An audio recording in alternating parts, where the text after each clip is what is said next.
Hi folks, Chris Voss here for the ChrisVossShow.com, the Chris Voss Show.com. Keep it down. And we're coming here a blog post to share that. Give us a like, hit the subscribe button. Do it now.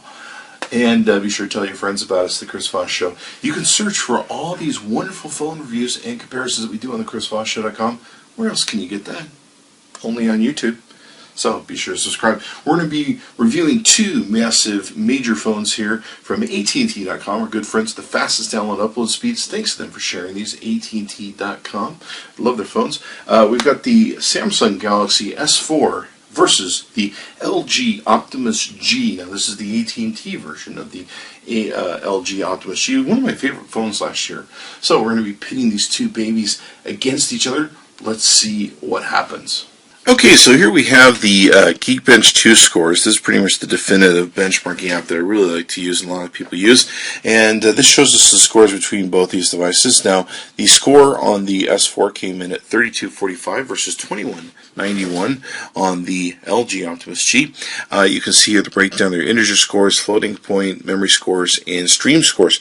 Now, the great thing about these apps is you can download them, follow along at home, and see how they turned out. Now, of course, you have 4 cores over here with 1.9 gigahertz processor versus 1.51 processor on the LG Optimus G.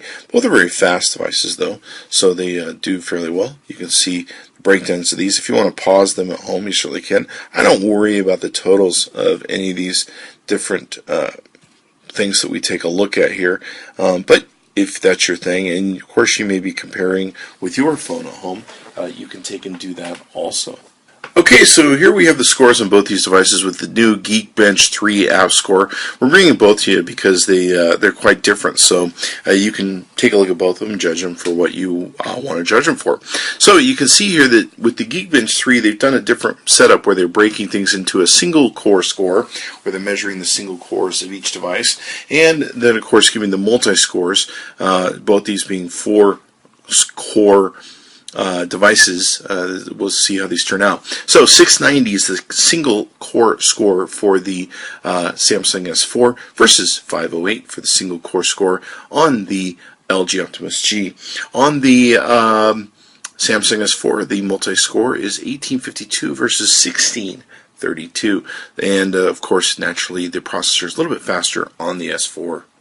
Okay, so here you can see the comparison we've done with the AT&T benchmark version 4. This is the new version that's come out, version 4. And the score, of course, on the Samsung S4 came in at 26,535 versus 18,686. Once again, it has a faster processor, so that makes sense as to why that score is taking place. You can see the breakdown here, the CPU integer, RAM, GPU, all that sort of good stuff. Let's go ahead and page this down so you can see all of that and all the numbers, how they compare. Okay, so all in all, I really like both these phones. They're great phones. You can go to AT&T.com. That's AT&T.com. Tell them Chris Voss sent you. With the fastest download and upload speeds, you can check out the Samsung Galaxy S4 versus the LG Optimus G. Both really good phones, and highly recommend them. So you can decide which one would work best for you, and be sure to give us a like, subscribe to us on YouTube, and search the ChrisVossShow.com for all the different phones that you may want to check out or review, or just see how your phone compares up, and watch for the new stuff that we come out, like the iPhones, etc., etc. Thanks for coming by the ChrisVossShow.com. Be sure to check back in often.